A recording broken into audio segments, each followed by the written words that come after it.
Selamat malam teman-teman. Jadi kali ini saya akan menjelaskan proses starting ke turbin. Nah, mula-mula proses starting turbin gas ini diputar oleh penggerak mula, bisa saja hidrolik system, bisa juga pneumatic system, bisa juga motor ataupun bahkan diesel engine. Putaran ini akan memutar aksial kompresor. Nah, jadi pada awal starting, aksial kompresor yang mulai berputar akan menghisap udara. Nah, jadi dari udara yang bersih itu akan masuk ke dalam inlet gate fan. Nah, itu adalah sesuatu alat yang berfungsi mengarahkan udara sebelum masuk ke kompresor agar angle-nya pas dengan kompresor tersebut sehingga proses kompresinya menjadi sangat efisien. Pada saat udara masuk ke dalam aksial kompresor, udara akan melewati beberapa stage blade. Nah, dan stator di mana blade atau rotor ini akan selalu berputar, sedangkan stator atau diffusernya akan berada di belakang dari blade tersebut, dan dua komponen ini terdiri dari beberapa stage hingga sampai ke belakang. Apa sih fungsi dari blade itu? Fungsi dari blade atau rotor ini adalah berputar untuk menambahkan kecepatan maupun energi ke dalam udara, sehingga udara akan memiliki energi kinetik yang berupa kecepatan. Lalu setelah udara tersebut memiliki kecepatan di belakang tersebut, atau diffusor atau stator yang akan menghambat laju dari udara, sehingga energi kinetik akan berubah menjadi energi potensial atau tekanan. Gas turbin biasa jumlah stage-nya itu belasan. Aksial kompresor semakin ke belakang akan semakin kecil volume dari blade, dan stator fungsinya adalah untuk memanfaatkan udara dari volume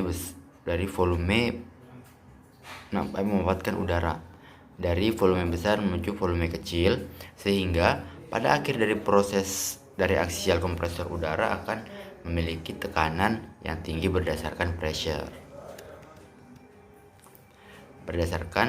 ratio-nya, sehingga udara akan mencapai rasio yang diinginkan oleh gas turbin. Begitu teman-teman. Terus tuh udara yang sudah memiliki tekanan tadi masuk ke dalam combustion chamber, lalu di situ akan ada injektor di mana fuel injector ini akan menyuntikkan berupa gas ataupun liquid ke dalam combustion chamber, sehingga akan tercampur antara fuel dan udara yang mengandung oksigen.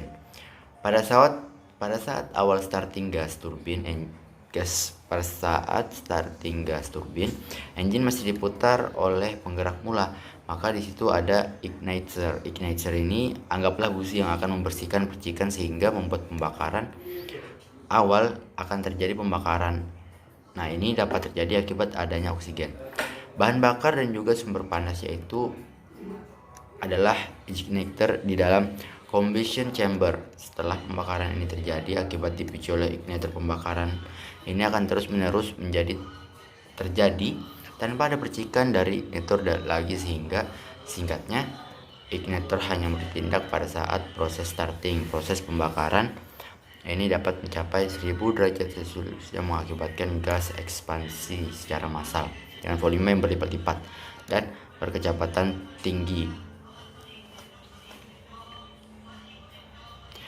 Jadi, apa yang menyebabkan pembakaran tadi? Pembakaran itu terjadi akibat dipicunya oleh igniter pembakaran. Nah, ini tuh terus terjadi tanpa adanya percikan dari igniter lagi, sehingga singkatnya igniter hanya bertindak saat proses starting.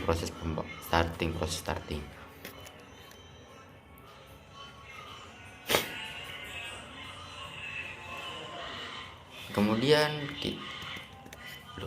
maaf teman-teman, ini ya.